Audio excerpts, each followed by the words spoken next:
Hello everyone, welcome to my channel KST mathematics by Sheetal Singh. तो जी आज अब आपके पास सिर्फ 9.5 दिन बचे हुए हैं, आज का भी इंक्लूड करके। तो हम क्या करने वाले हैं, आज हम एक मैराथन वीडियो देखने वाले हैं जिसमें हम पढ़ेंगे वेक्टर्स, 3D ज्योमेट्री और इन दोनों टॉपिक से रिलेटेड जितने भी आपके PYQs आए हुए हैं उन सबको हम डिस्कस करेंगे। ठीक है, देखो थोड़ा सा मतलब स्ट्रेस अपना कम रखना, क्योंकि क्वेश्चंस के आप जितने PYQs की प्रैक्टिस कर लोगे ना, अगर आप ये 5 जो आपके पुराने 5 पेपर हैं 2020, 21, 22, 23 और 24, ठीक है, ये 5 पेपर भी आप अच्छे से ढंग से लगा लोगे, हर टॉपिक के क्वेश्चंस लगा लोगे। मेरी सारी वीडियोस देखना, आपको टॉपिक वाइज वहाँ पे दिया हुआ है। अब अगर आप वो सारे लगा लोगे ना तो आपका जो कॉन्फिडेंस लेवल है ना वो थोड़ा बढ़ जाएगा। ठीक है, PYQ करने से ही हमारा कॉन्फिडेंस लेवल बढ़ता है। आप हमेशा इस बात को याद रखना। आपको PYQ तो इग्नोर ही नहीं करने हैं। जिस बच्चे ने PYQ इग्नोर कर दिए ना, तो ये समझ लेना आप सिर्फ थ्योरी पढ़ के या फॉर्मूले याद करके आप पेपर क्लियर नहीं कर सकते। ठीक है, आज की जो वीडियो है ना वो आप लोगों के लिए बहुत ज़्यादा हेल्पफुल होने वाली है, क्योंकि ये जो दोनों टॉपिक्स मैंने आपको बताए ना, इन दोनों टॉपिक्स से बहुत ज़्यादा क्वेश्चंस आपसे पूछे जाते हैं और बहुत ज़्यादा मुश्किल क्वेश्चंस नहीं पूछे जाते, सिर्फ फॉर्मूला बेस्ड क्वेश्चन पूछे जाते हैं। आपको समझना है कॉन्सेप्ट को और फिर जो फॉर्मूले हैं वो आपको याद करने हैं। तो मैं आज आपको सिर्फ अलग अलग कॉन्सेप्ट समझाऊंगी, उनके सारे फॉर्मूले रिवाइज करवाऊंगी और उसके बाद हम करेंगे इनसे रिलेटेड सारे PYQ क्वेश्चंस। देखो, किसी पेपर में 2 क्वेश्चन आए, किसी में 3 आए, किसी में 4 भी क्वेश्चंस आए हुए हैं, तो मिनिमम ये मान के चलो 3 क्वेश्चंस तो आपके यहाँ से आते ही आते हैं। अब हमारे पास कोई एक ऐसा टॉपिक तो है नहीं कि जिसमें से 20 क्वेश्चन आ जाएंगे और हमारा पेपर जो है बहुत आसान हो जाएगा, हम एक टॉपिक पढ़ के 20 क्वेश्चन कर लेंगे। ऐसा हमारा पेपर बनता नहीं है। हमारा पेपर इसी तरीके से बनाया जाता है कि पूरा सिलेबस उसमें कवर किया जाता है, तो हमें हर टॉपिक को तवज्जो देनी पड़ेगी। लेकिन हम क्या कर रहे हैं, हम वो टॉपिक्स पढ़ रहे हैं जिनको थोड़ा सा अच्छे से हम पढ़ सकते हैं, कुछ फॉर्मूले रिवाइज कर सकते हैं और उनसे हमारे क्वेश्चंस आसानी से अटेम्प्ट हो रहे हैं। PYQ अगर हम देखेंगे तो अटेम्प्ट हो रहे हैं आपके क्वेश्चन और आपके क्वेश्चंस हो जाएंगे। तो हम टाइम वेस्ट ना करते हुए यहाँ से पढ़ते हैं कि वेक्टर्स क्या होता है, वेक्टर होता क्या है। ठीक है जी, वेक्टर क्या होता है। देखो, अगर आपका ये लाइन सेगमेंट आपका दिया हुआ है AB, मैंने ये लाइन सेगमेंट लिया AB।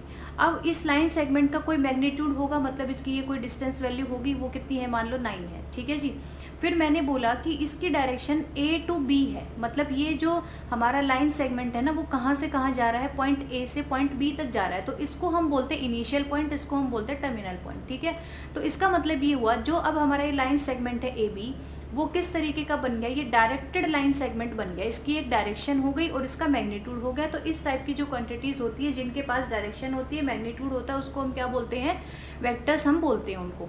ठीक है जी, अब आपको इतना समझ आया कि वेक्टर होता क्या है। ठीक है, अब देखो वेक्टर्स को हम जितने भी क्वेश्चंस करेंगे वहाँ पे हमारे वेक्टर्स किस तरीके से लिखे होंगे, इस तरीके से लिखा होगा कि R कोई आपका वेक्टर है, उसको लिखेंगे x इंटू आई प्लस वाई इंटू जे प्लस जेड इंटू के। ठीक है, ये आपकी वेक्टर फॉर्म होती है। R जैसे मेरा वेक्टर है तो वो इस तरीके से लिखा जाएगा। यहाँ पे हम 3 डायमेंशंस में बात करते हैं, 3 डायमेंशंस में हम क्या करते हैं, बात करते हैं। ठीक है जी, ये आपकी x है, ये y है, ये z है। अब मान लो कोई पॉइंट है यहाँ पे P, ये पॉइंट है यहाँ पे P और ये कहाँ से कहाँ जा रहा है, O से। O मेरा पॉइंट है, ये ओरिजिन, जहाँ पे तीनों की वैल्यू 0 0 आएगी। तो ये जो पॉइंट है x y z, ये इस पॉइंट है जिसका कोई x कोऑर्डिनेट होगा, y कोऑर्डिनेट होगा, z कोऑर्डिनेट होगा। तो ये जो OP है ना, OP, ठीक है, OP मैं कैसे निकालूंगी, फिर यहाँ से OP मैं कैसे निकालूंगी, इसका मैग्नीट्यूड मुझे निकालना है अगर OP का, तो मैं कैसे निकालूंगी, हम निकालेंगे स्क्वायर रूट ऑफ, जैसे हमने डिस्टेंस फॉर्मूला पढ़ा है, डिस्टेंस निकालनी हो अगर 2 पॉइंट्स के बीच में, तो हम क्या करते हैं, x माइनस 0 का स्क्वायर कर दो प्लस y माइनस 0 का स्क्वायर कर दो प्लस z माइनस 0 का स्क्वायर कर दो, है ना। हमने एक वीडियो बना रखी है जिसमें हमने कॉनिक सेक्शन और हमारा जो ज्योमेट्री है, कोऑर्डिनेट ज्योमेट्री, उसके सारे मैंने आपको टॉपिक्स, सारे फॉर्मूले करा रखे हैं और सारे PYQ करा रखे हैं। तो उसकी 2 वीडियो बना रखी हैं, आप जाके चैनल पर ज़रूर देखना। वो टॉपिक भी हमारा बहुत इंपॉर्टेंट है, वहाँ से भी आपके 3-4 क्वेश्चन पूछे जाते हैं। ठीक है, और इतने मुश्किल क्वेश्चंस नहीं आते। अगर आपको कॉन्सेप्ट पता है, फॉर्मूले पता है, तो आपके जो क्वेश्चंस है वो अटेम्प्ट हो जाएंगे आसानी से। देखो, OP समझ आ गया कि अगर हमें OP निकालना है तो सीधा सीधा हमें डिस्टेंस फॉर्मूला ही लगाना है। ठीक है जी, 2 पॉइंट गिवन है, उनके बीच की डिस्टेंस निकालनी है, तो ये हमारा फॉर्मूला होता है x2 minus x1, y2 minus y1 और z2 माइनस z1। तो ये मेरा OP आ गया। अब आपके पास नेक्स्ट टॉपिक क्या आता है कि फिर जो ये हमारा वेक्टर p है, ये जो मेरा वेक्टर p है, इसके आप ये बताओ कि डायरेक्टेड एंगल्स क्या होते हैं, डायरेक्टेड एंगल्स। अब ये जो लाइन है OP, ये देखो x एक्सिस के साथ कुछ एंगल बनाएगी अल्फा, ठीक है, y के साथ एंगल बना रही है बीटा, और ये जो z एक्सिस है उसके साथ ही एंगल बना रही है गामा। तो ये जो एंगल्स होते हैं ना हमारे अल्फा बीटा और गामा, अल्फा बीटा और गामा, इनको हम क्या बोलते हैं, डायरेक्टेड एंगल्स बोलते हैं। क्या बोलते हैं हम इनको, डायरेक्टेड एंगल्स बोलते हैं, ठीक है। इसके बाद नेक्स्ट टॉपिक हमारे पास होता है कि डायरेक्शन कोसाइंस क्या होते हैं, डायरेक्शन कोसाइंस क्या होते हैं।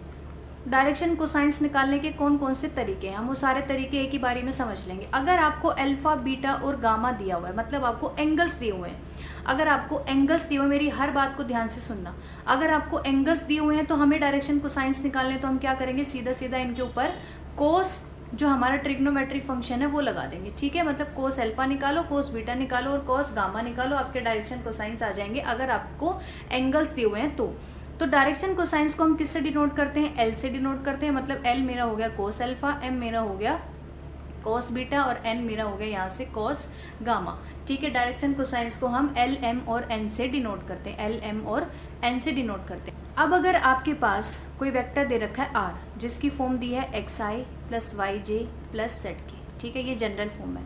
मैं एग्जाम्पल लेके आपको बताती हूँ। अगर आर आपका क्या दिया है, 2i प्लस 3j प्लस के, ठीक है, ये आपका आर वेक्टर दिया हुआ है। तो पहले मैंने बताया कि एंगल्स दिए हुए हैं तो हम cos alpha, cos beta, cos gamma करेंगे तो हमारे डायरेक्शन कोसाइंस वहाँ से आ जाएंगे।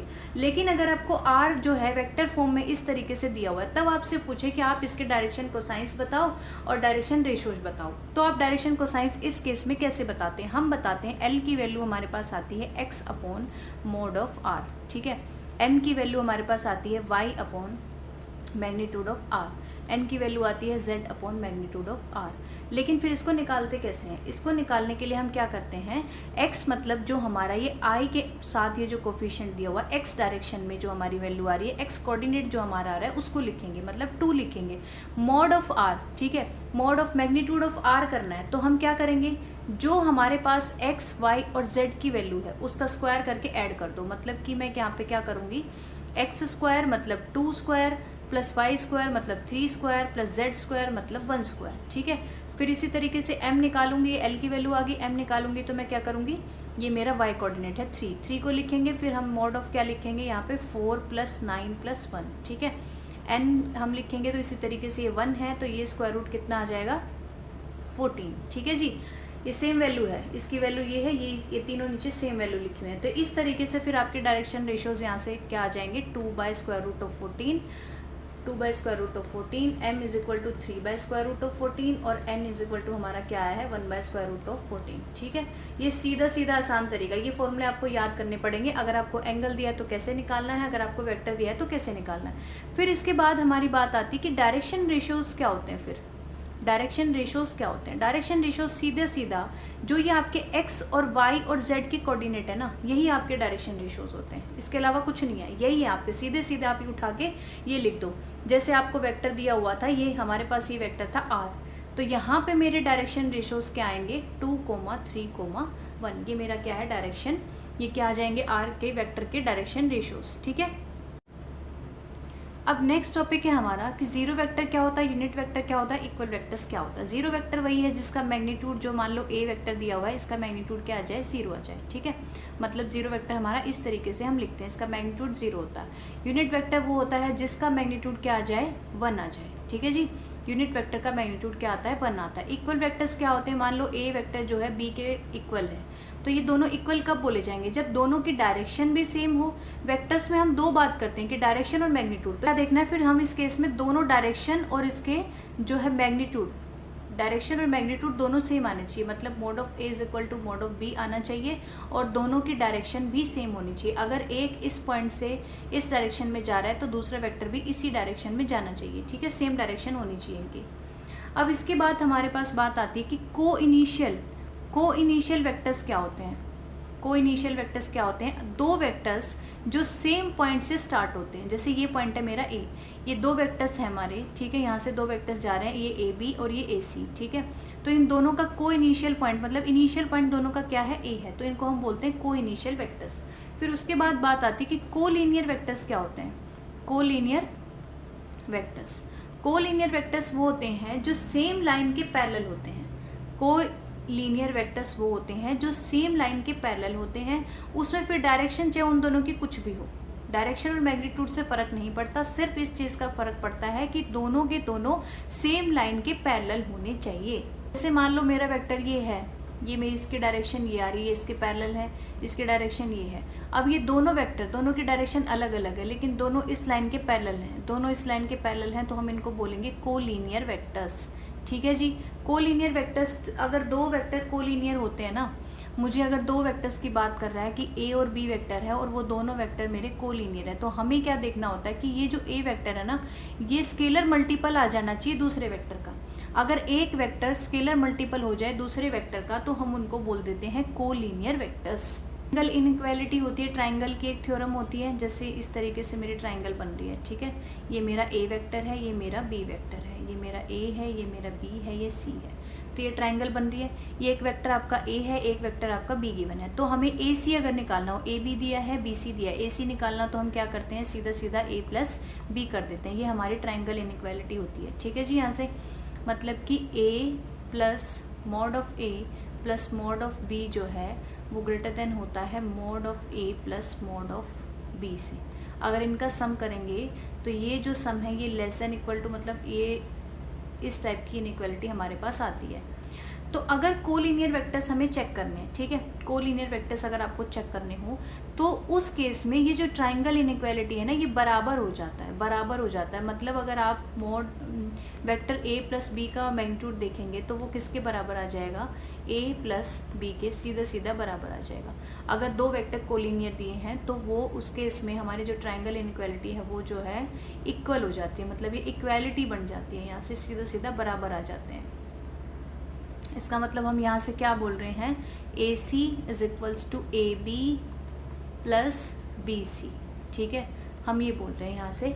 दिया होगा कि कोलिनियर वेक्टर्स आपको चेक करना होगा, तो आप बेसिकली सीधा सीधा ये भी लिख सकते हैं कि अगर दो वेक्टर कोलिनियर हैं तो उन दोनों में से एक वेक्टर जो है दूसरे वेक्टर का स्केलर मल्टीपल होगा। ठीक है, अब अगर हमें किसी वेक्टर की लेंथ निकालनी है, वो भी हम पढ़ चुके हैं। लेंथ अगर मुझे निकालनी, सीधा सीधा क्या करते हैं, x square plus y square plus z square कर देते हैं, मतलब जो एक्स वाई और जेड के कोफिशिएंट है, सीधा सीधा हमें आर वेक्टर की अगर लेंथ निकालनी है तो हम सीधा सीधा ये फॉर्मूला लगा देते हैं। नेक्स्ट अगर आपसे ये पूछे कि आप बताओ यूनिट वेक्टर बताना है आपको इन डायरेक्शन ऑफ ए की डायरेक्शन में आपको अगर यूनिट वेक्टर निकालना है तो हम सीधा सीधा पहले ए वेक्टर लिखेंगे और नीचे लिखेंगे उस वेक्टर का मैग्नीट्यूड। मतलब सीधा सीधा हम यहाँ से क्या लिखेंगे, एक्स आई प्लस वाई जे प्लस जेड के जो हमारा वेक्टर है उसको लिखेंगे, डिवाइड करेंगे हम इसके मैग्नीट्यूड से, मतलब इसकी लेंथ से, तो वो क्या आएगा, x square plus y square plus z square. Basically ये हमारा क्या होता है, किसी भी वेक्टर की डायरेक्शन में अगर हमें यूनिट वेक्टर निकालना है तो उसका फॉर्मूला ये होता है। ठीक है, मैग्नीट्यूड निकालने का फॉर्मूला ये होता है, समझ। नेक्स्ट अगर आपसे पूछे कि आपको बताना है वेक्टर जॉइनिंग टू पॉइंट्स, आपको 2 पॉइंट्स दे रखे हैं, P दे रखा है और आपको Q दे रखा है, तो इन दोनों पॉइंट्स को ज्वाइन करने वाला आपको वेक्टर बताना है। बेसिकली आपको इसके जो कोऑर्डिनेट्स हैं वो चाहिए, P के और Q के आपको कोऑर्डिनेट्स चाहिए। तो आप कैसे देखो, अगर मान लो ये दिया x1 y1 z1, यहाँ पे लिखा x2 y2 और z2, तो हम जो PQ है उसको कैसे निकालेंगे, हम निकालेंगे x2 माइनस x1 इंटू करेंगे I plus y2 minus y1 into J plus z2 minus z1 into के। ठीक है, ये मेरा क्या आ जाएगा, ये वेक्टर आ जाएगा जो इन दोनों पॉइंट्स को ज्वाइन करने वाला वेक्टर होगा। अब अगर इसका मैग्नीट्यूड निकालना है, मैग्नीट्यूड ऑफ पी क्यू निकालना है, अगर मुझे इसकी लेंथ निकालनी है तो हम सीधा सीधा क्या करेंगे, square root of this, square root of y coordinate, square root of z, मतलब x2 माइनस x1 का स्क्वायर कर दो प्लस y2 माइनस y1 का स्क्वायर कर दो प्लस z2 माइनस z1 का स्क्वायर कर दो। बेसिकली ये हमारा डिस्टेंस फॉर्मूला ही है। ठीक है, सेक्शन फॉर्मूला, सेक्शन फॉर्मूला। ठीक है, सेक्शन फॉर्मूला में हम क्या पढ़ रहे हैं, जब हमारा आर वेक्टर इंटरनली डिवाइड कर रहा है और फिर आर वेक्टर हमारा क्या कर रहा है, इस केस में एक्सटर्नली डिवाइड कर रहा है। जब इंटरनली डिवाइड करता है तो हमारा फॉर्मूला होता है m b plus n a divided by m plus n. ठीक है, divided by m plus n, ये मेरा क्या आता है, अगर वो m रेशो n में डिवाइड कर रहा है तो मेरे पास ये फॉर्मूला आ जाता है, सेक्शन फॉर्मूला। अगर वो एक्सटर्नली डिवाइड कर रहा है m रेशो n में, तब मेरा फॉर्मूला क्या होता है, तब हम एक्सटर्नली में इसको माइनस कर देते हैं, n a divided by m minus n. ठीक है, डॉट प्रोडक्ट, डॉट प्रोडक्ट क्या होती है, देखो जैसे कि ये ए वेक्टर लिखा है, यहाँ पे लिखेंगे डॉट और यहाँ पे लिखेंगे दूसरा वेक्टर बी, तो ये जो होती है ना फॉर्म, इसको हम बोलते हैं डॉट प्रोडक्ट। इसको लिखते कैसे हैं, मैग्नीट्यूड ऑफ ए लिखते हैं, मैग्नीट्यूड ऑफ बी लिखते हैं, इनटू लिखते हैं कॉस थीटा। थीटा मतलब इन दोनों जो हमारे वेक्टर्स हैं उनके बीच में कितना एंगल है, ठीक है। अब डॉट प्रोडक्ट हमारी जीरो कब कब हो सकती है, डॉट प्रोडक्ट मेरी जीरो होती है तो वो कौन कौन से केसेस होते हैं। पहला तो ये, या तो आपका ए जीरो है, ए वेक्टर जीरो है, या फिर आपका बी वेक्टर जीरो है, ठीक है, या तो ये जीरो या तो ये जीरो है। दूसरा केस कब हो सकता है कि जब हमारा कोस थीटा जीरो बन जाए। कोस थीटा जीरो कब बनेगा, जब आपका थीटा क्या होगा 90 डिग्री, है ना, 90 डिग्री होगा तब हमारा क्या बन जाएगा, कोस थीटा जीरो हो जाएगा इस केस में। तो हमारा इसका मतलब डॉट प्रोडक्ट तब भी जीरो आएगा। इसका मतलब ये हुआ कि अगर दो वेक्टर्स परपेंडिकुलर हैं तो उन दोनों के बीच में डॉट प्रोडक्ट हमेशा क्या आएगी, जीरो आएगी। ये आप याद रखना कि जब भी आपके दो वेक्टर्स परपेंडिकुलर होते हैं तो उनके बीच में डॉट प्रोडक्ट हमेशा क्या आती है, जीरो आती है, ठीक है। अब मैं आपको एक तरीका सिखाती हूँ जल्दी क्वेश्चंस करने का, कि अगर मान लो आपको ए वेक्टर दिया हुआ है कुछ इस तरीके से 2i + 3j - k, ठीक है। बी वेक्टर आपको दिया हुआ है 3i - 3j + 0k, ठीक है। इस तरीके से आपको दो वेक्टर दिए हुए हैं। तो अगर आपको इन दोनों वेक्टर्स के बीच में डॉट प्रोडक्ट निकालनी है, डॉट प्रोडक्ट निकालनी है, तो आप सीधा सीधा क्या करो, ये जो इसके कोऑर्डिनेट्स लिखे हुए हैं ना, इसको लिखो पहले 2, 3 और -1, माइनस साइन के साथ लिखेंगे, ठीक है। ये मैंने वेक्टर इस फॉर्म में लिख दिया इसको, वेक्टर को। अब जो दूसरा वेक्टर है बी, इसको आप क्या करेंगे, इसको आप कॉलम बना के लिखेंगे, कॉलम फॉर्म में। यहाँ लिखो 3, ये -3 और ये 0, ठीक है। ये लिखा आपने, तो ए डॉट बी फिर यहाँ से क्या आएगी, ए डॉट बी की वैल्यू यहाँ से क्या आएगी, आप सीधा सीधा 2 को 3 से मल्टीप्लाई करो, मतलब आपको ये रो ऑपरेशंस लगाने यहाँ पे मल्टीप्लिकेशन के। ये हमारी रो है, ये मेरा कॉलम है। यहाँ पे आप रो और कॉलम को मल्टीप्लाई किस तरीके से करते हो, हम इस डायरेक्शन में चलते हैं और इधर से ऊपर से नीचे हम मल्टीप्लाई करते हैं। मतलब फर्स्ट को फर्स्ट से मल्टीप्लाई किया तो क्या आया मेरा 3 × 2 = 6, फिर हम प्लस करेंगे, जो भी हमारे मल्टीप्लिकेशन करके आएंगे उनको हम ऐड कर देते हैं, क्योंकि हमें बेसिकली जो ए डॉट बी है उसकी वैल्यू हमारे पास हमेशा क्या आता है, एक रियल नंबर आता है, ठीक है। डॉट प्रोडक्ट आप देखेंगे तो एक रियल नंबर ही आता है, क्योंकि ये भी एक मैग्नीट्यूड है, ये भी एक मैग्नीट्यूड है, और कॉस थीटा की भी कोई एक वैल्यू होगी, तो मतलब बेसिकली हमारे पास एक रियल नंबर आएगा। रियल नंबर कैसे, देखो तो मैंने मल्टीप्लाई किया, 2 × 3 6 आया, +3 × -3 क्या आएगा, -9, ठीक है। -1 × 0 प्लस -1 × 0 क्या आ रहा है, 0 आ रहा है।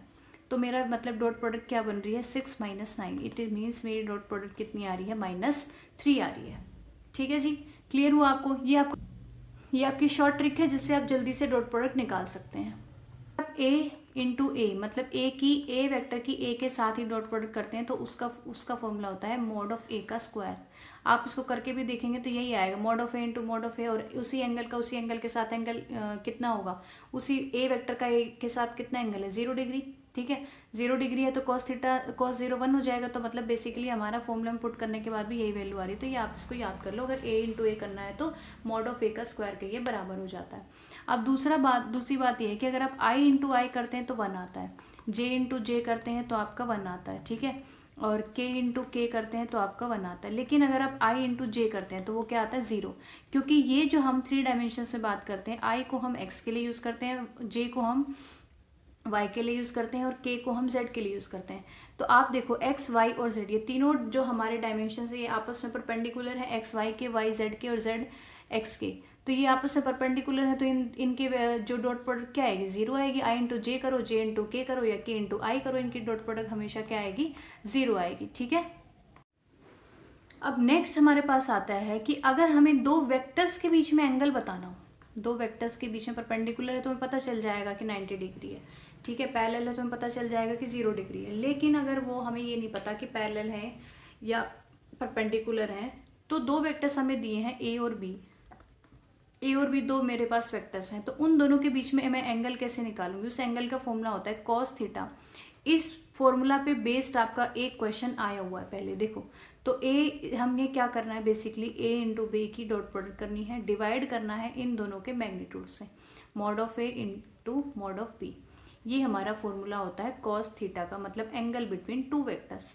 दोनों वेक्टर्स की डॉट प्रोडक्ट करो और फिर उसके नीचे उन दोनों का मैग्नीट्यूड से आप डिवाइड कर दो, ठीक है। नेक्स्ट टॉपिक है हमारा क्रॉस प्रोडक्ट। क्रॉस प्रोडक्ट मतलब कि a क्रॉस b अगर हमें निकालना है, a क्रॉस b का फॉर्मूला होता है mod of a mod of b करते हैं और इनटू करते हैं साइन थीटा। डॉट प्रोडक्ट में कॉस थीटा आता है, यहाँ पे हमारा साइन थीटा आता है। ठीक है, कॉस प्रोडक्ट है ये जीरो कब बनेगी, या तो आपका ए जीरो या बी जीरो हो। दूसरा, अगर आपका ये थीटा साइन थीटा जीरो बन जाए। साइन थीटा जीरो कब होता है, जब थीटा आपका जीरो आ जाए या थीटा आपका क्या आ जाए, पाई आ जाए।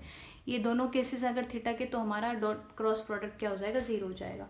अब मैं आपको एक तरीका सिखाती हूँ कि अगर आपके पास ए वेक्टर दिया है 2 3 1, बी वेक्टर दिया है आपको 1 0 0, ठीक है। अब आपको ए और बी के बीच में क्रॉस प्रोडक्ट निकालना है। कभी भी आपको इस टाइप के दो वेक्टर्स दिए हो तो आप क्या करो, डिटरमिनेंट निकालो, आई यहाँ लिखो जे, यहाँ लिखो के, फिर यहाँ पे लिख दो इन दोनों वेक्टर्स के जो ये नंबर्स हमें दिए हुए हैं 2 3 1, ये लिख दो, ठीक है। तो यहाँ से जब आप डिटरमिनेंट निकालेंगे ना इसका, आई इंटू करेंगे तो ये आ रहा है यहाँ से ज़ीरो, माइनस जे इंटू करेंगे तो यहाँ से बन रहा है आपका ज़ीरो और ये बन रहा है -1, प्लस के इंटू करेंगे तो ये क्रॉस प्रोडक्ट करने के बाद यहाँ से बन रहा है -3। तो मतलब बेसिकली मेरा ए क्रॉस बी, फिर यहाँ से क्या आ जाएगा, आई तो ज़ीरो हो गया, जे बन गया मेरा, खाली जे आ रहा है, ये आ रहा है -3 के। तो मतलब ये मेरा क्या आ जाएगा, क्रॉस प्रोडक्ट ऑफ ए और बी। अब आप देखो जो क्रॉस प्रोडक्ट आया है वो एक वेक्टर फॉर्म में आया है, ना कि एक रियल नंबर की फॉर्म में आया है। डॉट प्रोडक्ट में एक रियल नंबर आ रहा था, यहाँ पे हमारे पास क्या आ रहा है, एक वेक्टर आ रहा है, ठीक। मतलब ये हुआ कि जो हमारा जो क्रॉस प्रोडक्ट होती है वो हमारा एक वेक्टर होता है, ना कि एक स्केलर होता है, ठीक है जी। इसलिए इसको बोला जाता है वेक्टर प्रोडक्ट, और डॉट प्रोडक्ट को बोलते हैं हम स्केलर प्रोडक्ट। अब अगर मान लो आपको पता है कि आपको ए क्रॉस बी पता है, ठीक है, आपको ए क्रॉस बी पता है और आपको इन दोनों वेक्टर्स के बीच में एंगल निकालना है, तो फिर आप क्या करो, तो फिर आप साइन थीटा यूज़ करो। तो फिर आप साइन थीटा यूज़ करो, ए क्रॉस बी को ऊपर लिखो, नीचे इनको डिवाइड करो इन दोनों के मैग्नीट्यूड से, ठीक है। ये फॉर्मूला हो जाएगा angle between a and b, अगर आपके पास क्रॉस प्रोडक्ट आपको पता है तो, ठीक है जी। अगर आपको क्रॉस प्रोडक्ट की फॉर्म में निकालना है तो आप ऐसे निकाल सकते हैं। थ्री ज्योमेट्री, ठीक है, 3D मतलब 3 डायमेंशनल ज्योमेट्री हम पढ़ रहे हैं यहाँ पे। 3 डायमेंशनल ज्योमेट्री में भी हम क्या करते हैं, अगर हमारे पास 3 वेक्टर्स दिए हों तब हमें डायरेक्शन कोसाइंस निकालने हैं या डायरेक्शन रेशोज बताने हैं। अगर हमें 2 पॉइंट से पास करते हुए एक लाइन बता रहा है, फिर उसके डायरेक्शन रेशोज पूछ रहा है, उसके डायरेक्शन कोसाइंस पूछा, तो हम कैसे निकालेंगे। देखो, अगर आपको पूछा है डायरेक्शन कोसाइंस बताने हैं आपको, और एक लाइन है जो 2 पॉइंट से पास कर रही है, मतलब आपके जो पॉइंट है पी और क्यू, 2 पॉइंट्स दिए हमें x1 x2 y1 z1, और ये दिया है मेरा x2 y2 और z2, ठीक है। एक लाइन है जो 2 पॉइंट से पास कर रही है, मतलब मान लो इस तरीके से मेरी लाइन चल रही थी जो p और q से पास कर रही थी, तो मुझे बताना है, मुझे इस लाइन सेगमेंट के फिर जो लाइन है जो 2 पॉइंट से पास कर रही है, इन दोनों पॉइंट्स को मिलाने वाली जो ये लाइन सेगमेंट है ना PQ, इसके मुझे डायरेक्शन कोसाइंस बताने हैं। तो अगर आपको इसके डायरेक्शन कोसाइंस बताने हो तो उसका फॉर्मूला क्या होता है, उसका फॉर्मूला होता है कि आप क्या करेंगे, आप लिखेंगे, ये हमारा L है, इसकी वैल्यू क्या आएगी, x2 minus x1 divided by PQ, ठीक है, comma m is equal to क्या आएगा, y2 minus y1 divided by PQ magnitude, sorry यहाँ पे आएगा मैग्नीट्यूड, और n की वैल्यू यहाँ से क्या आएगी, z2 minus z1 divided by magnitude of PQ। अब देखो PQ हमने पहले भी देखा था कैसे निकाला है, डिस्टेंस फॉर्मूला से ही निकालते हैं हम। तो फिर ये PQ मैग्नीट्यूड अगर आपको निकालना है तो वो आप कैसे निकालेंगे, वो हमारे पास फॉर्मूला होता है डिस्टेंस फॉर्मूला, वो क्या है, x2 माइनस x1 का whole square plus y2 minus y1 का whole square plus z2 minus z1 का होल स्क्वायर, ठीक है। क्लियर हो गया आपको, PQ का मैग्नीट्यूड यहाँ से आ जाएगा, और ये जो L M और N आएंगे ना, ये हमारे क्या आ जाएंगे, यहाँ से डायरेक्शन कोसाइंस आ जाएंगे। अब अगर इस केस में पूछे आपसे कि डायरेक्शन रेशियोज क्या होंगे, फिर जो ये आपके ऊपर लिखा हुआ है ना, x2 minus x1 y2 minus y1 और z2 माइनस z1, ये आपके क्या हो जाएंगे, डायरेक्शन रेशियोज। हमने पहले जब पढ़ा था, हमने एक वेक्टर्स के लिए पढ़ा था, तब हमने क्या पढ़ा था, सीधा सीधा एक वेक्टर दिया हुआ था तो उसके डायरेक्शन रेशियोज जो x कोऑर्डिनेट था, y था, z था, वो हमने तीनों लिखे, वो हमारा डायरेक्शन रेशियो आ जाता था। लेकिन अब हम बात करें एक लाइन सेगमेंट की जो 2 पॉइंट से पास हो रहा है, 2 पॉइंट से पास होने वाली लाइन थी, फिर हमने उन दोनों पॉइंट को मिला के एक लाइन सेगमेंट बनाया, फिर उस लाइन सेगमेंट के हमें डायरेक्शन कोसाइंस और डायरेक्शन रेशियोज निकालने थे। तो डायरेक्शन कोसाइंस निकालने का फॉर्मूला आपका ये गिवन है, और डायरेक्शन रेशियोज पूछे हैं तो ये ऊपर वाला जो हमारा न्यूमरेटर है उसको हम बोलते हैं डायरेक्शन रेशियोज, ये x2 minus x1 y2 minus y1 और z2 माइनस z1, ठीक है। बेसिकली हमारे पास 2 थे तो हमने दोनों के माइनस करके निकाल दिया, एक होता तो हम सीधा सीधा x y और z लिख देते हैं।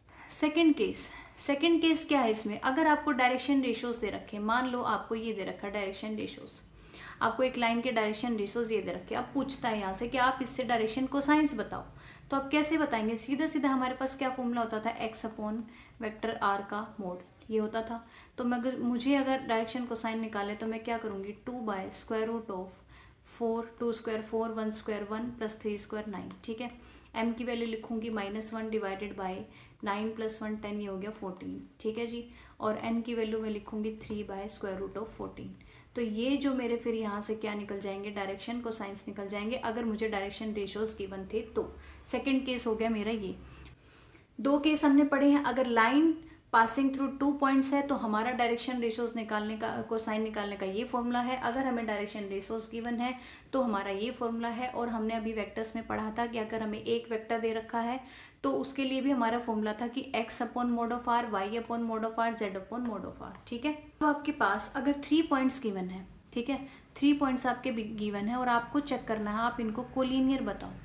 3 पॉइंट्स आपको 3 डायमेंशंस में गिवन है तो आपको कोलिनियर चेक करने हैं। तो कोलिनियर चेक करने के लिए हम क्या करेंगे, हम सबसे पहले ए बी वेक्टर निकालेंगे, फिर हम निकालेंगे b C vector, a B vector निकालेंगे, बी सी वेक्टर निकालेंगे। लास्ट में आपको क्या करना है, दोनों वेक्टर निकालने के बाद आपको ये चेक करना है, अगर आपका A B vector scalar multiple आ जाए बी सी वेक्टर का, ए बी वेक्टर आपका स्केलर मल्टीपल आ जाए बी सी वेक्टर का, तो हम बोलेंगे कि जो हमारा ए है, बी है, वो सी है, वो तीनों क्या है, कोलिनियर है।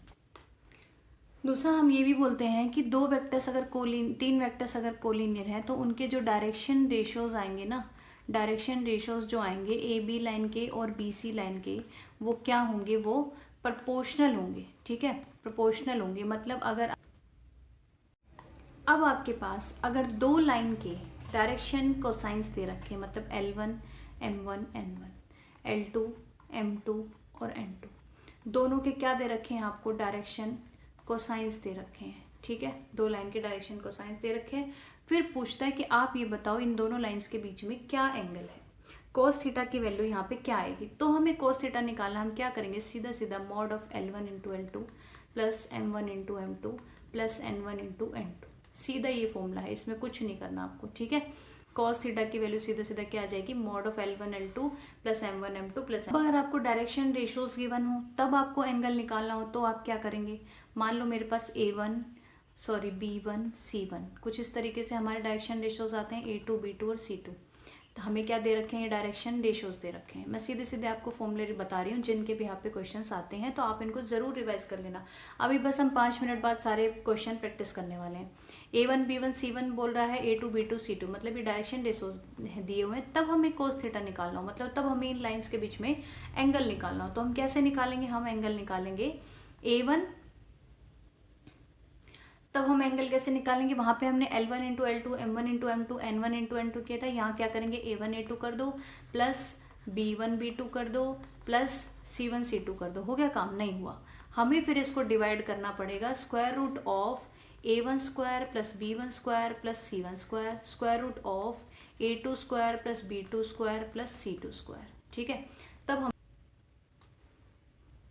नेक्स्ट टॉपिक है हमारा, हमें अगर इक्वेशन ऑफ लाइन निकालनी हो, इक्वेशन ऑफ लाइन निकालनी, अगर मुझे इक्वेशन ऑफ लाइन निकालनी है कि जो मेरा उस लाइन का जो पोजीशन वेक्टर है, उस लाइन का पोजीशन वेक्टर मेरा A है, ठीक है, और ये लाइन जो है पैरेलल है वेक्टर B के, ये लाइन जो है पैरेलल है वेक्टर B के, तब मुझे इक्वेशन ऑफ लाइन बतानी हो तो मैं क्या बताऊंगी, R is equals to vector A plus lambda vector B।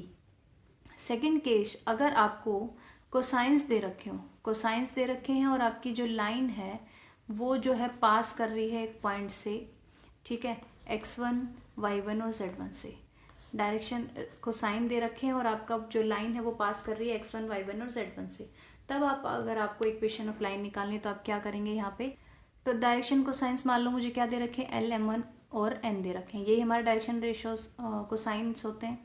Line, हमें लाइन की इक्वेशन निकालनी, तो हम कैसे निकालेंगे, x माइनस x1 करेंगे डिवाइडेड बाय L करेंगे is equals to y minus y1 करेंगे डिवाइडेड बाय M करेंगे, z माइनस z1 करेंगे डिवाइडेड बाय N करेंगे।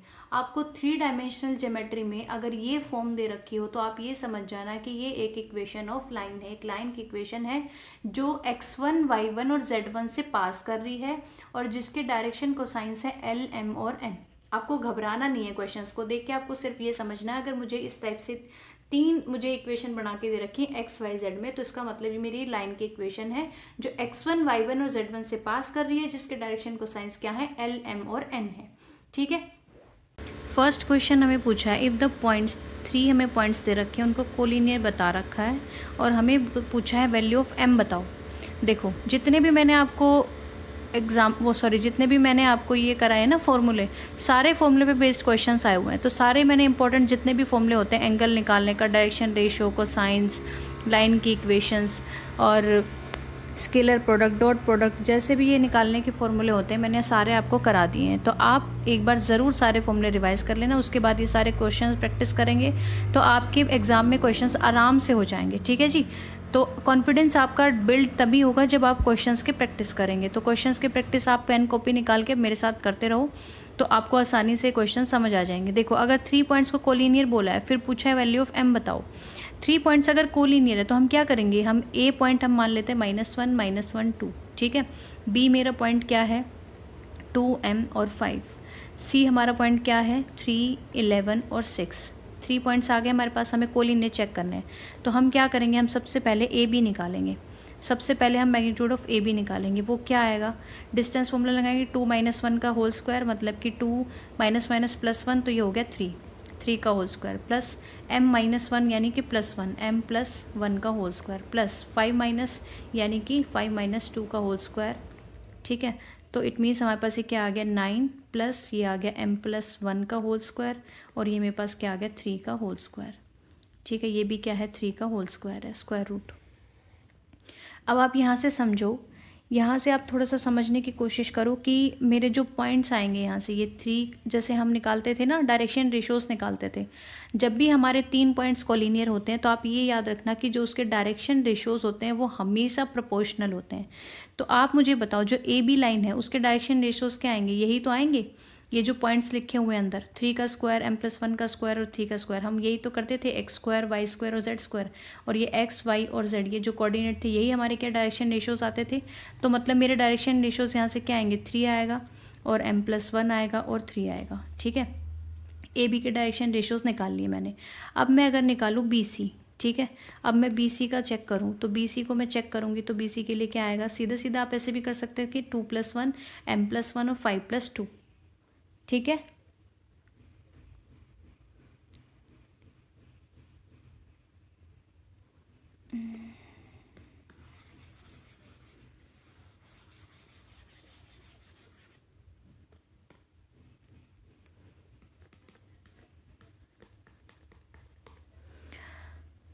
देखो जब भी आपके 3 पॉइंट्स ए बी और सी, 3 पॉइंट्स अगर आपके गिवन हो, तो तीनों पॉइंट्स अगर कोलिनियर बोल रखे हैं या कोलिनियर चेक करने हो, तो इनके जो डायरेक्शन रेशियोज होते हैं ना, जो डायरेक्शन रेशियोज होते हैं वो हमेशा क्या होते हैं, प्रोपोर्शनल होते हैं।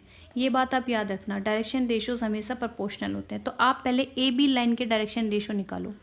ए बी लाइन के डायरेक्शन रेशियो क्या आएंगे, ए और बी ये हैं, तो मतलब 2 हमने कैसे निकाला था, x2 - x1, y2 - y1 और z2 - z1। ये फॉर्मूला अभी हमने पढ़ा था डायरेक्शन रेशियोज निकालने का। तो यहाँ से क्या आएंगे डायरेक्शन रेशियो, 2 - 1 - 1 करेंगे तो क्या आएगा 3, m - 1 है तो क्या बन जाएगा m + 1, 5 - 2 क्या बन जाएगा 3। ठीक है, इसी तरीके से जब मैं बी सी के निकालूंगी, बी सी के क्या आएंगे 3 - 2 1 आएगा, 11 बी और सी, हाँ 11 - m हो जाएगा, और ये हो जाएगा मेरा 6 - 5 यानी कि 1 आ जाएगा। लेकिन अगर मैं ए सी के निकालूँ, यहाँ से मैं अगर ए सी के निकालूँ तो ए सी के क्या आएंगे मेरे, ए सी के आएंगे 3 - 1 - 1 यानी कि 4, 11 - 1 + 1 ये हो जाएगा 12, और 6 - 2 यानी कि 4। ठीक है, ये मैंने तीनों निकाल लिए, तीनों लाइन के मैंने डायरेक्शन रेशियोज निकाले। अब आपको जिसके किसी दो के उठा लो जिसमें एक में m हो और एक में ना हो, यानी अगर मैं फर्स्ट और लास्ट को उठाती हूँ, फर्स्ट और लास्ट को उठाऊँ तो इसका मतलब मेरे डायरेक्शन रेशोज़ जो हैं वो प्रोपोर्शनल होंगे, है ना, प्रोपोर्शनल होंगे कि नहीं होंगे। तो डायरेक्शन रेशोज़ इसके क्या है 3/4 हम लिखेंगे। इसका प्रोपोर्शनल बोलने का मतलब है कि आप इसका फर्स्ट और इसका फर्स्ट डिवाइड करो, 3/4 करो, और फिर दूसरा मैं कर रही हूँ m+1/12 कर रही हूँ = 3/4 कर रही हूँ। ठीक है, इन तीनों की वैल्यू जो है सेम आनी चाहिए, इन तीनों की वैल्यू क्या आनी चाहिए, सेम आनी चाहिए, तभी हम बोलेंगे कि ये प्रोपोर्शनल है। तो यहाँ से 3/4, यहाँ से 3/4, इसका मतलब इसकी वैल्यू भी कितनी आनी चाहिए, 3/4 आनी चाहिए। तो मैं इसको 3/4 के इक्वल पुट करूँगी, यहाँ से मैं 3/4 के इक्वल पुट करूँगी, तो ये क्या आएगा m+1, ये हो जाएगा, कट जाएगा, 3 आ जाएगा, = 9 आ जाएगा। तो m की वैल्यू कितनी आ गई, 8 आ गई। यहाँ से देखो कुछ भी नहीं करना था, डायरेक्शन रेशियोज निकालने थे और प्रोपोर्शनल करने थे। m की वैल्यू मेरी यहाँ से कितनी आ गई, 8 आ गई। ठीक है जी, अगर आपको समझ ना आए, कोई डाउट हो तो आप कमेंट सेक्शन में मुझे ज़रूर बताना।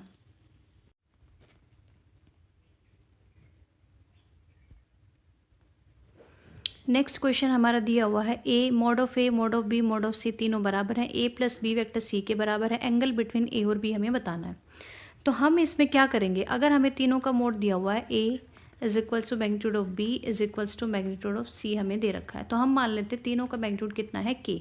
ठीक है, हमने ये मान लिया। दूसरी कंडीशन हमें क्या दे रखी है कि a + b जो है वो किसके बराबर है, c के बराबर है। ठीक है,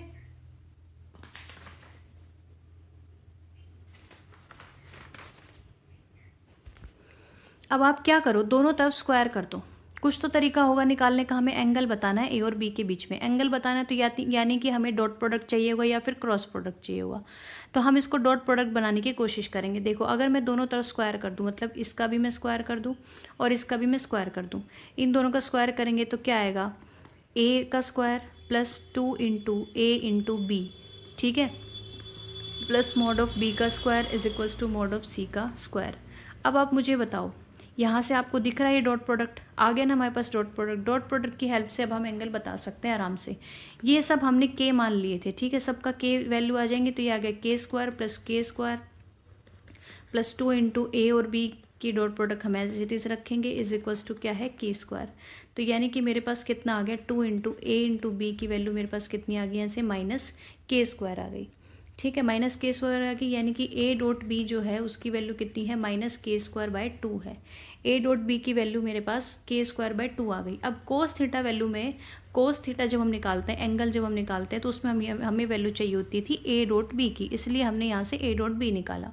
तो इसकी वैल्यू क्या होती है, a dot b divided by mode of a divided by mode of b। तो cos थीटा की वैल्यू मेरे पास क्या आ जाएगी, यहाँ से a डॉट b की वैल्यू मेरी k²/2 दी हुई है, और इन दोनों की वैल्यू हमने k और k मानी थी। तो हमारे पास कितना आ जाएगा इसका आंसर, k² से k² कैंसिल हो जाएगा, मतलब मेरा आंसर आ गया -1/2। ठीक है, -1/2, cos थीटा की वैल्यू आ गई -1/2। अब आप मुझे बताओ cos थीटा -1/2 वैल्यू कब देता है, ये देता है 2π/3 पे। ठीक है, 2π/3 पे इसकी वैल्यू आती है -1/2। तो मेरा आंसर आ गया 2π/3। ठीक है जी, अब देखो इस क्वेश्चन को भी आप सेम इसी तरीके से करेंगे। इसमें बोल रखा है कि a b c unit vectors हैं। अगर a b c unit vectors हैं तो इसका मतलब इसके में इन सब के मैग्नीट्यूड की वैल्यू कितनी आएगी हमारे पास, आप बताओ मुझे। यूनिट वेक्टर्स है तो 1 आएगी, है ना, मोड इसका 1 आएगा। और दूसरी हमें कंडीशन दे रखी है कि a + b की वैल्यू मेरे पास कितनी है, -c = 0 है। तो इसका मतलब वही हो गया, सेम वही मेथड लगेगा, a + b = c वेक्टर हो गया। देखो ये दोनों क्वेश्चन जो हैं अलग अलग साल में आए हुए हैं, मतलब दोनों क्वेश्चन अलग अलग पेपर में आए हुए हैं, तो दोनों का पैटर्न देखो थोड़ा रिपीटेड है। रिपीटेड पैटर्न पे ही क्वेश्चन चल रहे हैं आपके। तो आप प्लीज़ ये सारे फॉर्मूले एक बार रिवाइज कर लेना, अच्छे से समझ लेना, आपके क्वेश्चंस आराम से हो जाएंगे। फिर अभी इसमें भी सेम यही तरीका लगाना, आप दोनों तरफ स्क्वायर करना और फिर उसके बाद ये सब वैल्यू पुट कर दोगे तो आपका आंसर यहाँ से आराम से आ जाएगा। ठीक है जी, इस क्वेश्चन में आपसे पूछा है a² b² -a और b का क्रॉस प्रोडक्ट दे रखा है और उसका स्क्वायर दे रखा है, इसकी वैल्यू बतानी है। तो आप क्या करो, जो क्रॉस प्रोडक्ट है ना उसको उठाओ, पहले इसको उठाओ, ये इसका स्क्वायर दे रखा है, तो इसका मतलब इस केस में क्या आएगा, फिर हमारे पास क्रॉस प्रोडक्ट का फॉर्मूला होता है हमारा मॉड ऑफ ए का स्क्वायर, मॉड ऑफ बी का स्क्वायर, और ये फिर आ जाएगा sin² थीटा, है ना, क्योंकि इसका स्क्वायर रूट लिखा हुआ था इसलिए हम a क्रॉस b का भी स्क्वायर कर देंगे, मतलब सारी टर्म्स का स्क्वायर कर दिया मैंने। यहाँ से आपको समझ आया, तो ये क्या बन गया, a² b² और ये बन गया sin² थीटा। ठीक है जी, अब आप देखो इस इक्वेशन में पुट कर दो, यहाँ से क्या आएगा, a² b² कॉमन आ जाएगा, मेरे पास बचेगा 1 - sin² थीटा। तो इसकी वैल्यू क्या बन जाएगी, A square B square sine square theta को मैं क्या लिख सकती हूँ, कोस स्क्वायर थीटा। अब A square B square cos square theta, तो ये आपको दिख रहा है कहीं से डॉट प्रोडक्ट समझ में आ रही है, तो इसका मतलब ये क्या है, ए डॉट बी है और उसका क्या लिखा हुआ है, स्क्वायर लिखा हुआ है। देखो कुछ भी नहीं करना है इस क्वेश्चन में, कुछ भी नहीं करना, आपको सिर्फ ये पता होना चाहिए डॉट प्रोडक्ट का फॉर्मूला क्या होता है और स्केलर प्रोडक्ट का क्रॉस प्रोडक्ट का फॉर्मूला क्या होता है। अगर आपको नहीं पता होगा तो आपका क्वेश्चन नहीं होगा, और अगर आपको पता है तो इसमें सिर्फ आपको कुछ सेकेंड्स लगेंगे। ठीक है,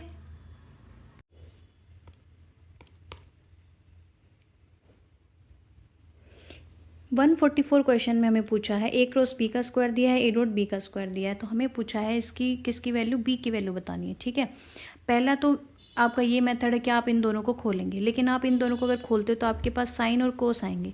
हमें एंगल की वैल्यू पता नहीं है, एंगल की वैल्यू नहीं पता तो हमें सॉल्व करने में थोड़ी प्रॉब्लम हो सकती है। यहाँ पे मैं आपको बताने वाली एक आइडेंटिटी जिसका आपको यूज़ करना। आइडेंटिटी क्या है कि जब भी हम दो वेक्टर्स का क्रॉस प्रोडक्ट का स्क्वायर लिखते हैं और उसको जोड़ते हैं दोनों वेक्टर्स के डॉट प्रोडक्ट के स्क्वायर के साथ, तो इसकी वैल्यू क्या आती है, इसकी वैल्यू होती है mod of a square into mod of b का स्क्वायर। ठीक है, मैग्नीट्यूड ऑफ ए का स्क्वायर कर दो, मैग्नीट्यूड ऑफ बी का स्क्वायर कर दो, बस इस आइडेंटिटी से आपका क्वेश्चन सिर्फ 1 सेकेंड में हो जाएगा। देखो इसकी वैल्यू और इसकी वैल्यू का सम हमें दिया है 144, और यहाँ से हमें मोड ऑफ ए की वैल्यू 4 दे रखी है, तो मतलब ये हो गया 16 मोड ऑफ बी का स्क्वायर। अब आप मुझे बताओ कि मोड ऑफ बी का स्क्वायर जो है वो कितना आ गया, यहाँ से 9 आ गया। इट मीन्स बी की वैल्यू मेरी कितनी आ गई, 3 आ गई। अब बताओ कुछ सेकंड्स में आपका क्वेश्चन हो गया, सिर्फ आप ये आइडेंटिटी यहाँ से याद कर लेना। ठीक है, नेक्स्ट क्वेश्चन में हमें दिया है a b are 2 unit vectors बता रखे हैं और एंगल थीटा जो है एंगल है इन दोनों के बीच में, ए वेक्टर और बी वेक्टर के बीच में। ठीक है, हमें इसकी वैल्यू बतानी है, इसकी वैल्यू। तो देखो सबसे पहले हमें ए वेक्टर और बी वेक्टर दोनों यूनिट वेक्टर दिए हुए हैं, इसके मोड की वैल्यू अगर मुझे निकालनी है तो मैं क्या करूँ, इसका स्क्वायर कर दूँ। इसका स्क्वायर करूँगी तो क्या आएगा, ए वेक्टर का स्क्वायर -2 इंटू ए इंटू बी, ठीक है, प्लस मॉड ऑफ बी का स्क्वायर। कुछ नहीं करना, इन सारे क्वेश्चंस में इसी तरीके से करना। अगर आपको प्लस दिया है तो प्लस का स्क्वायर कर दो, स्क्वायर करके ही आसानी से निकलेगा क्योंकि फिर डॉट प्रोडक्ट में वैल्यूज़ हमारी आ जाती हैं। इसकी वैल्यू हमारे पास 1 है। ठीक है, यहाँ पे अगर हम डॉट प्रोडक्ट खोलेंगे तो -2, ए और बी का मैग्नीट्यूड तो 1 ही रहेगा, 1 इंटू 1, और कॉस थीटा हमें पता नहीं है तो हमें बताना ही वही है, कॉस थीटा ही तो बताना हमें, प्लस ये 1 हो जाएगा, तो यहाँ से मेरे पास 2 कॉमन आ जाएगा, ये बन गया 1 माइनस कॉस थीटा। अब आप मुझे बताओ, ये आंसर मेरा साइन थीटा में दिया हुआ है, इसका मतलब मुझे इसको चेंज करना पड़ेगा। इसको चेंज करेंगे तो क्या आएगा, 2 साइन थीटा बाई 2, इसका ये फॉर्मूला होता है। 1 माइनस कॉस थीटा को चेंज करते हैं इस तरीके से, तो ये बन गया 4 साइन थीटा बाई 2। लेकिन हमने ये किसकी वैल्यू निकाली है, ए माइनस बी के होल स्क्वायर की। हमें चाहिए ए माइनस बी बाई 2 की वैल्यू। तो आप क्या करो, यहाँ से इसका स्क्वायर खोलोगे तो A cap minus B cap का मोड की वैल्यू मेरी यहाँ से स्क्वायर रूट करेंगे इसको, 4 sign square theta by 2, sorry यहाँ पे साइन स्क्वायर आएगा। ठीक है, तो ये वैल्यू मेरी कितनी आ गई, 2 साइन थीटा बाई 2 आ गई यहाँ से। अब मुझे इसके नीचे भी क्या करना है, 2 करना है, तो इसका आंसर क्या आ जाएगा, साइन थीटा बाई 2 आ जाएगा इसका आंसर, और वो हमें ऑप्शन में दे रखा है, फर्स्ट ऑप्शन। ठीक है जी।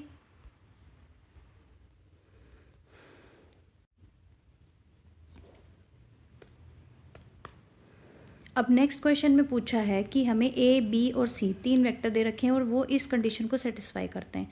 तो हमें निकालना है आर डॉट ए 0 है, तो हमें आर वेक्टर निकालना है, मतलब एक एक्स्ट्रा वेक्टर ले लिया इसने आर, जो ये दोनों कंडीशन, एक कंडीशन ये एक कंडीशन ये सेटिस्फाई कर रहा है, तो हमें वो आर वेक्टर बताना है।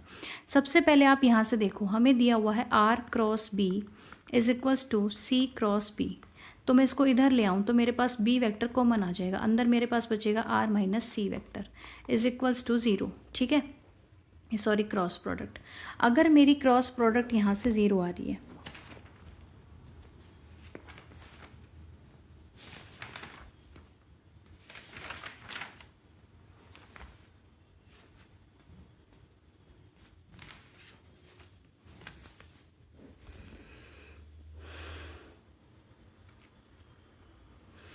अगर ये मेरी क्रॉस प्रोडक्ट यहाँ से 0 आ रही है तो इसका मतलब ये हुआ कि r माइनस सी जो है, r माइनस सी जो है वो स्केलर मल्टीपल किसका है, b वेक्टर का। ठीक है, स्केलर मल्टीपल किसका है, b वेक्टर का। तो इसका मतलब r की वैल्यू मेरे पास क्या आ गई, c vector plus lambda into b vector. अब मेरे पास c वेक्टर की वैल्यू है, b वेक्टर की वैल्यू है, तो मैं यहाँ पे पुट करूँगी तो मेरे पास r वेक्टर की वैल्यू आसानी से आ जाएंगी। ठीक है, r वेक्टर की वैल्यू फिर मेरे पास क्या आएगी, 2 प्लस ये है 2 + 1 -3 + 2, तो 2 + 1 लैम्डा आई प्लस ये आ जाएगा -3 + 2 लैम्डा जे प्लस क्या है 4 + लैम्डा के। ठीक है, यहाँ से मेरे आर वेक्टर की वैल्यू आ गई, आर वेक्टर आ गया आपको। और फिर सेकंड कंडीशन यहाँ से देखो क्या दिया, आर डॉट ए की वैल्यू 0 दे रखी है। मैंने आपको सिखाया था जब भी आपको आर डॉट ए मतलब डॉट प्रोडक्ट निकालना है दो वेक्टर्स का, तो पहले आप पहला वेक्टर की कोफिशिएंट लिख दो 2 + लैम्डा -3 + 2 लैम्डा और तीसरा हमारा क्या है 4 + लैम्डा। ठीक है, इसको मुझे किससे मल्टीप्लाई करना है, इसको मुझे मल्टीप्लाई करना है ए वेक्टर के जो कोफिशिएंट्स हैं। ए वेक्टर के क्या है 2 1 और 1, 2 1 और 1। अब आप मल्टीप्लाई करो इसको 2 से, = 0 दिया है, इसको मल्टीप्लाई करो क्या आएगा 4 + 2 lambda plus -3 + 2 lambda plus 4 + lambda = 0। ठीक है, अब आप देखो यहाँ से क्या बन रहा है आपका 4 4 8 -1 कर रहे हैं 5 बन रहा है प्लस 5 लैम्डा = 0, मतलब लैम्डा की वैल्यू कितनी आ गई -1। लैम्डा की वैल्यू -1 आ गई तो आप इसमें पुट कर दो, फिर आपका आर वेक्टर यहाँ से आ जाएगा। आर वेक्टर निकालेंगे तो कैसे आएगा 2 - 1 करेंगे तो मेरे पास कितना आ रहा है 1 आ रहा है यहाँ पे, मतलब आई आएगा प्लस -3 + 2 लैम्डा मतलब -3 - 2 यानी कि ये बन गया -5 प्लस यहाँ पे क्या है 4 - लैम्डा मतलब कि 3 तो 1 - 5 और 3 आंसर में देखो 1 - 5 और 3 आ गया ना। देखो आपको इन तीनों में क्या दिया हुआ है, फर्स्ट में 2i 2i 2i दिया हुआ है, तो आपको कुछ नहीं करना था, आपको सारे सॉल्व करने की ज़रूरत नहीं थी। यहाँ पे आपका i आ गया था, आप सीधा सीधा यहाँ से आंसर टिक कर देते। ठीक है जी,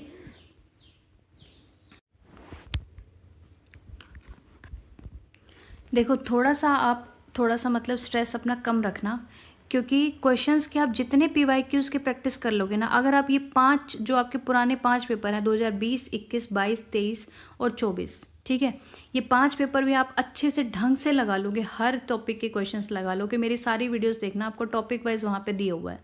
अब अगर आप वो सारे लगा लोगे ना तो आपका जो कॉन्फिडेंस लेवल है ना वो थोड़ा बढ़ जाएगा। ठीक है, PYQ करने से ही हमारा कॉन्फिडेंस लेवल बढ़ता है, आप हमेशा इस बात को याद रखना। आपको PYQ तो इग्नोर ही नहीं करने हैं। जिस बच्चे ने PYQ इग्नोर कर दिए ना, तो ये समझ लेना आप सिर्फ थ्योरी पढ़ के या फॉर्मूले याद करके आप पेपर क्लियर नहीं कर सकते। ठीक है, अब हमें इस क्वेश्चन में पूछा है एंगल बिटवीन टू वेक्टर्स। ठीक है, देखो आ गया ना, सारे जो आपके मैंने आपको फॉर्मूले कराए सब पे आपके क्वेश्चंस आ रहे हैं धीरे धीरे। तो यहाँ पूछा है cos थीटा में निकालना है, दो वेक्टर्स दिए हैं उनके बीच का एंगल हमें निकालना है। हमारे पास फॉर्मूला क्या था, a डॉट बी निकालो और डिवाइड करो मॉड ऑफ a से इंटू मॉड ऑफ b से। a डॉट बी का सीधा सीधा तरीका यहाँ हम लिखेंगे 5 3 4 इंटू करेंगे 6 -8 और मैं ये करूँगी -1। ठीक है, तो डॉट प्रोडक्ट मेरी यहाँ से क्या आ जाएगी 30 -24 -4 यानी कि मेरे डॉट प्रोडक्ट यहाँ से 2 आ गई। डॉट प्रोडक्ट आ गई, अब इन दोनों का मैग्नीट्यूड निकालो। मैग्नीट्यूड ऑफ a निकालो, क्या आएगा स्क्वायर रूट ऑफ क्या आएगा, हाँ 25 + 9 + 16, 25 25 मतलब कि 50, 50 से हो गया ये 5√2। ठीक है, अब b का निकालेंगे हम, b का निकालेंगे तो क्या आएगी स्क्वायर रूट वैल्यू 36 + 64 + 1, तो मतलब ये मेरी वैल्यू आ रही है यहाँ से 100 + 1 101। ठीक है जी, अब कोस थीटा में आप ये सारी वैल्यू पुट कर दो 2/5√2 इंटू स्क्वायर रूट 101, तो मतलब square root 2 divided by 5 square root 101, तो आपका आंसर देखो ये दिया हुआ है। ठीक है, क्लियर हो गया आपको ये क्वेश्चन। अब इस क्वेश्चन में हमें पूछा है ए वेक्टर दिया है बी वेक्टर दिया है, तो हमें इसकी वैल्यू निकालनी है। सबसे पहले आप क्या करो, सबसे पहले आप a + 3b निकालो। ठीक है, उसके बाद आप क्या करना 2a - b निकालना, फिर इन दोनों का डॉट प्रोडक्ट कर देना यहाँ से सीधा सीधा, कुछ नहीं करना आपको। ठीक है, a + 3b हमें क्या निकालना है, हमें ऐड करने दोनों वेक्टर, तो यहाँ से ये क्या बन जाएंगे a + 3b, 3 3 = 9, तो मतलब 9 + 1 ये हो गया 10, ये बन गया मेरा 10i प्लस ये हो गया 1 + 6 7j, ये हो गया फिर यहाँ से प्लस 2 - 3k मतलब कि -k, ये हो गया मेरा -k। 2a - b निकालो, क्या आएगा 2a - b की वैल्यू आएगी यहाँ से -i और ये हो गया मेरा 0j + 5k। ठीक है। अब इन दोनों की डॉट प्रोडक्ट कर दो। डॉट प्रोडक्ट करना है 10 7 -1। ये मैंने आपको तरीका सिखा दिया है। एक को रो की फॉर्म में लिखो, एक को कॉलम की फॉर्म में लिखो। जो जो इनके कोफिशिएंट है 0 है, -1 है, 5 है, तीनों को ऐसे लिख दो। अब मल्टीप्लाई कर दो। 10 को -1 से करेंगे -10, 7 को 0 से करके ऐड कर दो 0, -1 को 5 से कर दो, इसको ऐड कर दो। तो मतलब मेरा आंसर यहाँ से क्या आ गया -15। ठीक है।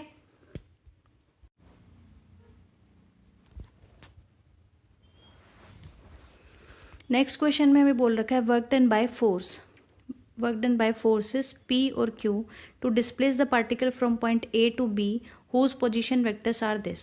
ठीक है, A और B के पोजीशन वेक्टर दे रखे हैं और हमें फोर्स निकालना है P और work done by the forces. दो फोर्स दे रखे हैं P और Q, उन दोनों ने कितना वर्क किया वो हमें निकालना है। सबसे पहले आप क्या करो, आप टोटल फोर्स निकालो।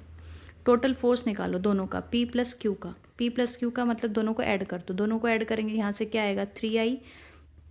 ठीक है, 3i आएगा, यहाँ से आएगा +2j और फिर इनको ऐड करेंगे तो -2k। P प्लस Q की वैल्यू ये आ गई। अब ये हमें करना क्या है, डिस्प्लेस करना है एक पार्टिकल को from A point two B। ठीक है, तो हम डिस्प्लेसमेंट निकालेंगे, मतलब उन दोनों के बीच में कितनी डिस्टेंस है, डिस्प्लेसमेंट निकालो दोनों वेक्टर्स के बीच में। मतलब B माइनस A कर दो। मुझे A से B पे उसको धक्का मारना है, A से B पे मुझे उसको पहुंचाना है, तो मैं B माइनस A की डिस्प्लेसमेंट देखूँ कितनी है। B माइनस A करूँगी तो मेरे पास ये आ रहा है 5i plus 2j minus 5k, 2j minus 5k। ठीक है, ये आ गया मेरा B माइनस से। P प्लस Q मेरा टोटल फोर्स आ गया। तो हमें निकालना क्या है, हमें निकालना है वर्क। वर्क डन का फॉर्मूला होता है force into displacement, force into displacement का डॉट प्रोडक्ट। ठीक है, डॉट प्रोडक्ट कर दो। अब मेरा फोर्स ये आया है और मेरा डिस्प्लेसमेंट ये आया है, दोनों का डॉट प्रोडक्ट कर दो। 2 1 -2 और ये हो गया 5 2 -5। दोनों का डॉट प्रोडक्ट की वैल्यू कितनी आ जाएगी यहाँ से, 15 + 4 + 10 मतलब मेरी 29। तो टोटल फोर्स मेरा कितना हो गया 29 यूनिट्स। ठीक है जी।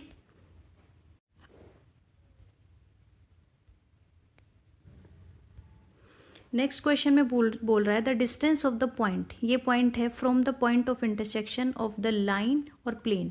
लाइन और प्लेन का पॉइंट ऑफ इंटरसेक्शन से इस पॉइंट की डिस्टेंस बतानी है। डिस्टेंस बताने के लिए हमें पता है डिस्टेंस फॉर्मूला लग जाएगा दो पॉइंट्स के बीच में, लेकिन हमें सबसे पहले पॉइंट ऑफ इंटरसेक्शन निकालना पड़ेगा इस प्लेन का और इस लाइन का। सबसे पहले आप देखो, हमें जो लाइन की इक्वेशन दी है ना, उसको आप एक अच्छी मतलब शॉर्ट फॉर्म में करने के तरीका देखो कि अगर मुझे इसका कोई पॉइंट पता चल जाए, ठीक है, अगर मुझे इस लाइन का कोई पॉइंट पता चल जाए तो वो पॉइंट जो है इसको भी सेटिस्फाई करेगा क्योंकि दोनों का इंटरसेक्शन पॉइंट होगा, है ना। तो उसको हम क्या करेंगे, इसमें फॉर्म पुट कर देंगे। अगर मैं इस लाइन की पैरामीट्रिक फॉर्म निकालूं तो पैरामीट्रिक फॉर्म निकालेंगे तो वो क्या आएगी 3t + 2 और y की वैल्यू क्या आएगी यहाँ से 4t + 1। z की वैल्यू यहाँ से क्या आएगी 12t + 2। ये पैरामीट्रिक फॉर्म निकालने का तरीका होता है। तो जो ये पैरामीट्रिक फॉर्म है ये इस लाइन को, इस प्लेन को भी तो सेटिस्फाई करेगी। आप इसमें पुट कर दो 3t + 2 x की जगह पे, ये हो गया 4t - 1, ये हो गया z की वैल्यू है 12t + 2 = मेरी 5 की वैल्यू, यहाँ से मेरी t की वैल्यू आ जाएगी। तो t की वैल्यू यहाँ से क्या बनेगी 11t = क्या आ रहा है 0 आ रहा है। t की वैल्यू कितनी आ गई यहाँ से 0 आ गई। ठीक है, t की वैल्यू मेरी 0 आ गई तो इसका मतलब ये हुआ कि x y z की वैल्यू कितनी आ गई, x y z की वैल्यू कितनी आ रही है 2 1 और 2 आ रही है। ठीक है, 2 1 और 2 आ रही है।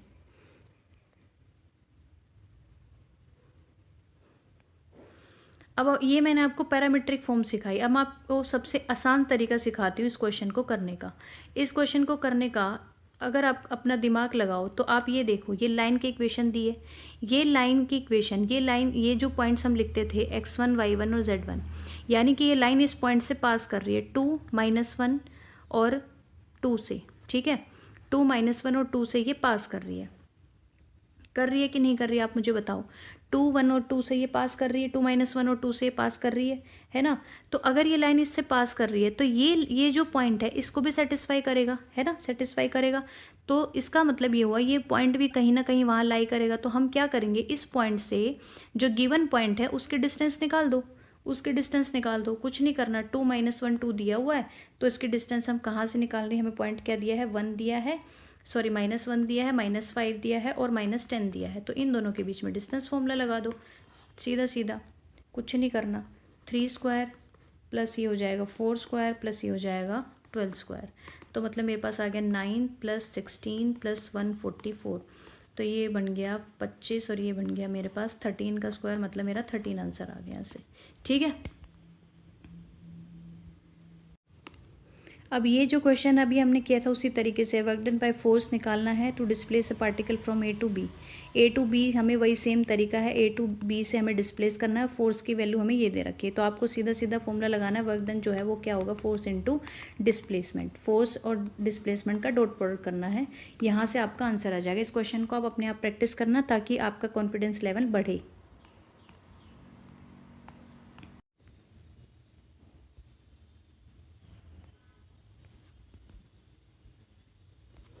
नेक्स्ट क्वेश्चन में मुझे दे रखा है the position vector of the a b c, triangle a b c हमें बात कर रहा है, ट्राइंगल ए बी और सी।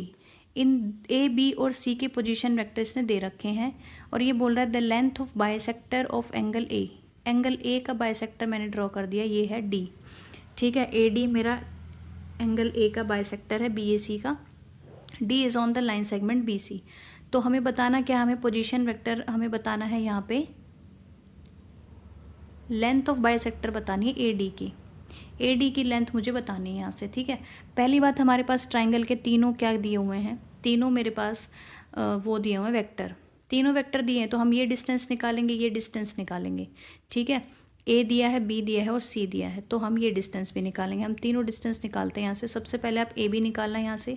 ए बी का मैग्नीट्यूड जब आप निकालेंगे यहाँ से उसकी वैल्यू आएगी √6, और जब आप ए सी का निकालेंगे, ए सी का मैग्नीट्यूड निकालेंगे तो उसकी वैल्यू आएगी 3√6।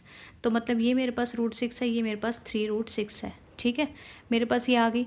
अब आप मुझे बताओ, ये मुझे बताओ कि ये जो डी है, मतलब ये जो हमारा डी जो है वेक्टर आएगा, डी कोई पोजीशन वेक्टर आएगा डी का भी, है ना, जैसे ए और बी और सी का आ रहा है। तो ये वेक्टर क्या करेगा, ये वेक्टर इसको किसी रेशो में डिवाइड कर रहा है ना, किसी रेशो में डिवाइड कर रहा है। तो उसको मैं क्या मान लूँ, एम रेशो एन में डिवाइड कर रहा है, एम रेशो एन में डिवाइड कर रहा है, तो एम रेशो एन, ये जो रेशो क्या आ रहा है, फिर आप निकालो ए बी ए सी का क्या रेशो है जिस रेशो में डिवाइड कर रहा है, 6/3√6 करेंगे हम, सॉरी √6/3√6 करेंगे, तो इसका मतलब ये 1/3 रेशो में डिवाइड कर रहा है। ठीक है, ये जो डी हमारा वेक्टर है ये ए बी और ए सी, ठीक है, ये जो लाइंस है ना, ये वेक्टर और ये वेक्टर, इसको क्या कर रहा है, ए बी वेक्टर और ए सी वेक्टर को ये 1:3 में डिवाइड कर रहा है। तो हम यहाँ से वो अपना सेक्शन फॉर्मूला लगाएंगे। सेक्शन फॉर्मूला क्या कहता है कि m इंटू सी करेंगे प्लस 3 इंटू बी करेंगे, डिवाइडेड बाय क्या आएगा, 1+3 आएगा।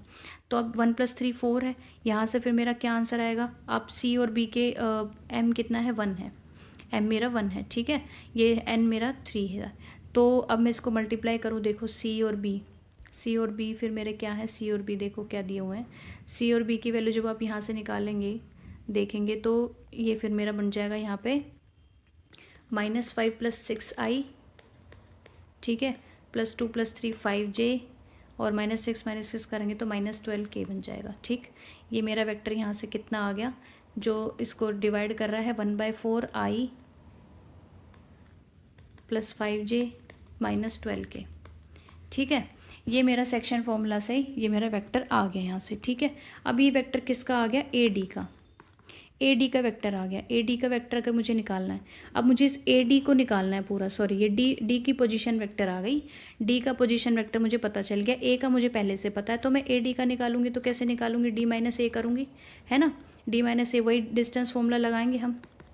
डिस्टेंस फॉर्मूला लगा दो, हमें ए डी का क्या निकालना है, मैग्नीट्यूड निकालना है सीधा सीधा।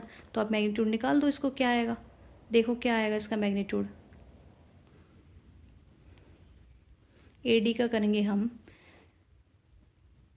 ये 1/4 दिया है और ए में दिया है 1, 1/4 - 1 करेंगे तो आएगा 3/4, 3/4 का स्क्वायर बन जाएगा 9/16। ठीक है जी, मैं सीधा सीधा कर रही हूँ। यहाँ पे 5/4 है, 5/4 माइनस ए का क्या है, -1 + 1, 5/4 + 1, देखो यहाँ से बन रहा है 1/4 - 1, यहाँ से बन रहा है 5/4 + 1, तो ये 9/4 मतलब 18/61, 81। अब इसके बाद मेरे पास आ रहा है -12/k मतलब -3, और ए में क्या है वेक्टर, -3 है, -3 +3 हो जाएगा तो मतलब ये 0 हो जाएगा। यहाँ से मेरा आंसर क्या आ जाएगा, 90/16। अब 90 को क्या लिख सकती हूँ मैं, 10 √10 × 3 / 4। ठीक है, ये मेरा आंसर आ रहा है यहाँ से 3/4 √10। ठीक है, आपको समझ आ गया। ट्राइंगल कुछ नहीं करा हमने क्या किया, ये जो हमें साइड निकाल ली, हमने ये साइड निकाल ली, फिर हमने क्या किया कि यहाँ पे सेक्शन फॉर्मूला लगा दी। जो ये पॉइंट, ये वेक्टर जो है डी, इसका पोजीशन वेक्टर जो होगा वो इसको और इसको, ए बी और ए सी को क्या कर रहा है, 1:3 में डिवाइड कर रहा है। 1:3 में डिवाइड कर रहा है तो इसका मतलब अगर मैं यहाँ से सेक्शन फॉर्मूला लगाऊंगी तो मेरे पास इस डी के पोजीशन वेक्टर आ जाएंगे। वो वेक्टर जो 1:3 में डिवाइड कर रहा है उस वेक्टर के पोजीशन वेक्टर क्या आएंगे, फिर यहाँ से सीधा सीधा पोजीशन वेक्टर पता चल जाएगा। अगर मुझे ए और डी का पोजीशन वेक्टर पता है तो मैं डिस्टेंस फॉर्मूला लगा के डिस्टेंस निकाल सकती हूँ। सीधा तरीका है यहाँ पे, ठीक है।